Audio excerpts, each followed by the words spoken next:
നമുക്ക് അജയുടെയും ഭൂമിയുടെയും നാളത്തെ നല്ലൊരു കഥയായിട്ടാലോ. വീഡിയോ ഇഷ്ടപ്പെടുവാണെങ്കിൽ ഒന്ന് ലൈക്ക് ചെയ്ത് ഹൈപ്പ് ചെയ്യാൻ മറക്കരുതേ. അതോടൊപ്പം തന്നെ ആദ്യമായി കാണുന്നവരാണെങ്കിൽ സബ്സ്ക്രൈബ് ചെയ്യാനും മറക്കരുത് കേട്ടോ.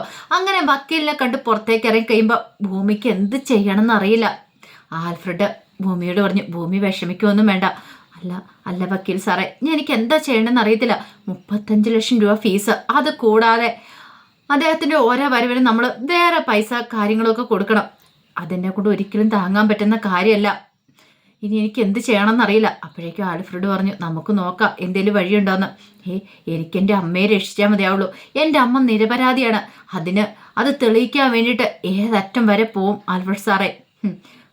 അജയ് സാറിനെ അവിടെ നിന്ന് ഇറക്കി വിട്ടെന്ന് പറഞ്ഞാലും ഞാൻ അങ്ങനെ അങ്ങോട്ട് പിന്തിരിയാൻ പോകുന്നില്ല. അപ്പോഴേക്കും ആൽഫ്രഡ് പറഞ്ഞു, അതെ, അജയ്ക്ക് ചിലപ്പോൾ ആ സമയത്തുണ്ടായ ദേഷ്യം കൊണ്ടായിരിക്കും ഭൂമിയോട് അങ്ങനെ പെരുമാറിയിട്ടുണ്ടായിരിക്കാം. എനിക്ക് അവനെ അറിയാം, അവൻ പാവ, അവൻ എൻ്റെ ഫ്രണ്ടാന്ന് പറഞ്ഞു. ആയിക്കോട്ടെ, പക്ഷെ ഒരിക്കലും അജയ് സാർ അങ്ങനെ ചെയ്യാൻ പാടില്ലായിരുന്നു. കാരണം എനിക്കറിയാവുന്ന കാര്യങ്ങളൊക്കെയാണ് ഞാൻ അജയ് സാറിൻ്റെ മുന്നിൽ കൊണ്ടുപോയി എത്തിച്ചു കൊടുത്തത്. കാരണം ഒരു പക്ഷെ അതിനെക്കുറിച്ച് വിശദമായിട്ടൊന്ന് അന്വേഷിക്കുകയാണെങ്കിൽ അമ്മയുടെ കാര്യത്തിലൊരു തീരുമാനം ഉണ്ടാവും. അച്ഛൻ്റെ കൊലപാതകത്തിന് പിന്നിൽ ആരാന്നുള്ള സത്യം പുറത്തു കൊണ്ടുവരാൻ പറ്റും. പക്ഷെ അതുപോലും കേൾക്കാനായിട്ട് അജയ് സാറ് തയ്യാറാവുന്നില്ലോ എന്ന് ഓർക്കുമ്പോൾ എനിക്ക് സങ്കടമുണ്ട്. ഇത്രയും വലിയ ഒരു ഭീമമായ തുക വക്കീൽ ഫീസ് കൊടുക്കാനൊന്നും എൻ്റെ കയ്യിലില്ലെന്ന് അറിയാലോ. അല്ലെങ്കിൽ തന്നെ ആ കട തുടങ്ങിയതിൻ്റെ പേരിൽ ലോണും കാര്യങ്ങളൊക്കെ ഉണ്ട്.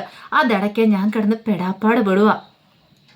ആൽഫ്രഡ് സാറേ, ആ സമയത്താണ് ഇതും കൂടെ അറിയാമല്ലോ എൻ്റെ കാര്യങ്ങളൊക്കെ. എനിക്കറിയാം ഭൂമി, എനിക്ക് നിന്നെ അറിയാം. നിന്റെ വിഷമങ്ങളും എനിക്കും മനസ്സിലാവും. ഒരു കാര്യം ചെയ്യാം, ഞാൻ അജയോട് ഒന്നുകൂടെ ഒന്ന് സംസാരിച്ച് നോക്കാം. വേണ്ട, ഇനി എനിക്ക് വേണ്ടിയിട്ട് വക്കീൽ സാർ ആ മുമ്പിൽ പോയി വെറുതെ നാണം കിടാൻ നിൽക്കേണ്ട.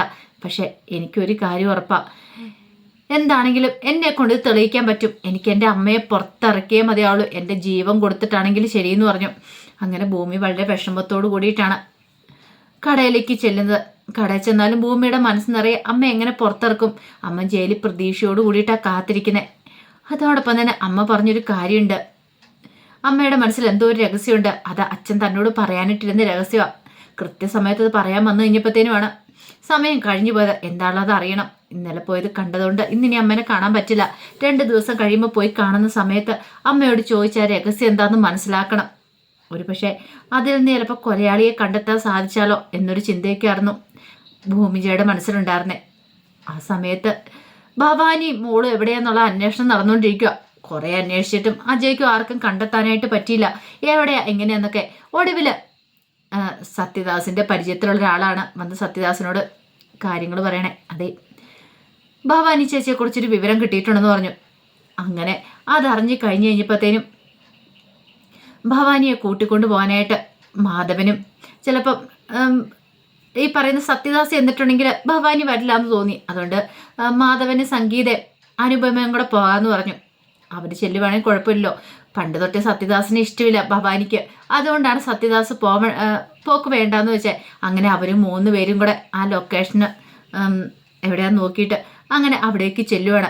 അവരങ്ങോട്ട് ചെല്ലുന്ന സമയത്ത് തുണി കഴുകിക്കൊണ്ടിരിക്കുമായിരുന്നു അഞ്ജന.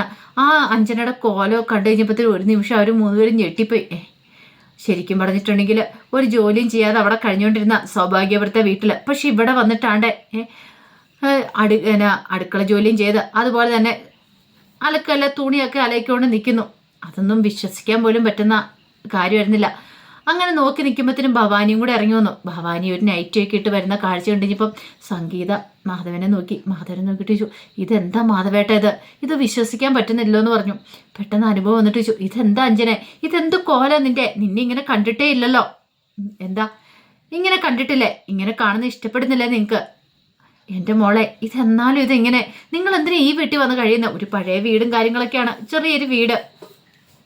അപ്പോഴേക്കും ഭവാനി ഇറങ്ങി വന്നിട്ട് പറഞ്ഞു, ഇത് ചോദിക്കാൻ വേണ്ടിയിട്ടാണ് നിങ്ങൾ ഇങ്ങോട്ട് വന്നതെന്ന് ചോദിച്ചു. അപ്പോഴേക്കും മാധവൻ പറഞ്ഞു, ഭവാനി നീ എന്തിനാ അഞ്ജനയും വിളിച്ചോണ്ട് ഇങ്ങോട്ടേക്ക് വന്നേ? ഞങ്ങൾക്കൊന്നും മനസ്സിലാവുന്നില്ല. മനസ്സിലാവുന്നില്ലല്ലേ? എനിക്ക് പക്ഷെ മനസ്സിലാവുന്നുണ്ട്. എനിക്ക് എല്ലാവരും നന്നായിട്ട് മനസ്സിലാവുന്നുണ്ട്. ഭവാനി ഒരു നിമിഷം ഇങ്ങനെ ചിന്തിച്ചു, ഇവർക്ക് എന്തെങ്കിലും ക്ലൂ കിട്ടി കാണുമോ? ഒരു പക്ഷേ ആ ഭൂമി എന്ന് പറയുന്ന പോലെ തന്നെക്കുറിച്ചുള്ള കാര്യങ്ങൾ പറഞ്ഞിട്ടുണ്ടോ ഇല്ലെന്ന് ഇപ്പം അറിയാനായിട്ട് സാധിക്കും. ലക്ഷണം കണ്ടിട്ട് പറഞ്ഞായിട്ടൊന്നും തോന്നുന്നില്ല. അപ്പോഴേക്കും സംഗീത പറഞ്ഞു, ഭവാനി നീ മോളെയും കൂട്ടി അങ്ങോട്ടേക്ക് വരാൻ നോക്ക്. ഇതെന്തിനാ ഇവിടെ വന്ന് കിടക്കണേ?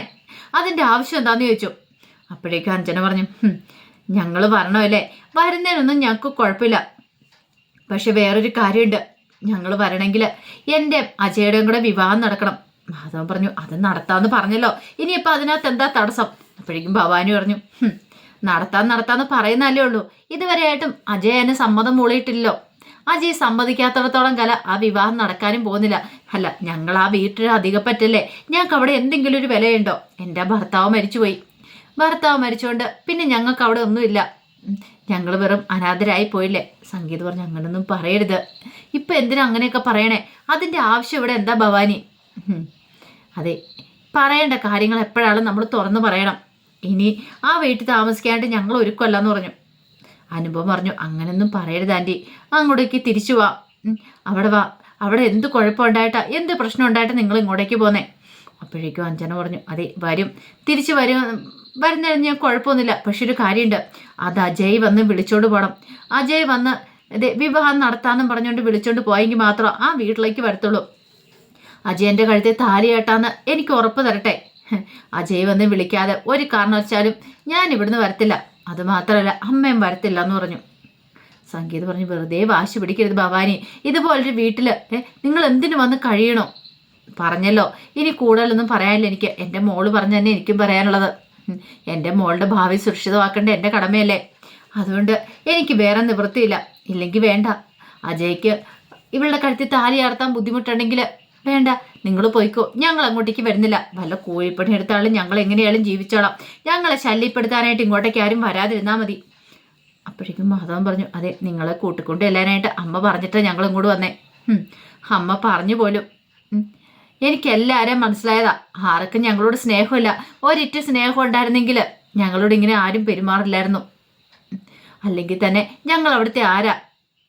അപ്പോഴേക്കും സംഗീത പറഞ്ഞു ഇങ്ങനെയൊന്നും പറയരുതെന്ന് പറഞ്ഞു. കൂടുതലൊന്നും പറയാനില്ലെന്ന് പറഞ്ഞു, നിങ്ങൾക്ക് പോകാമെന്ന് പറഞ്ഞു. ഒടുവിൽ അവരവിടുന്ന് പോകുവാണ്.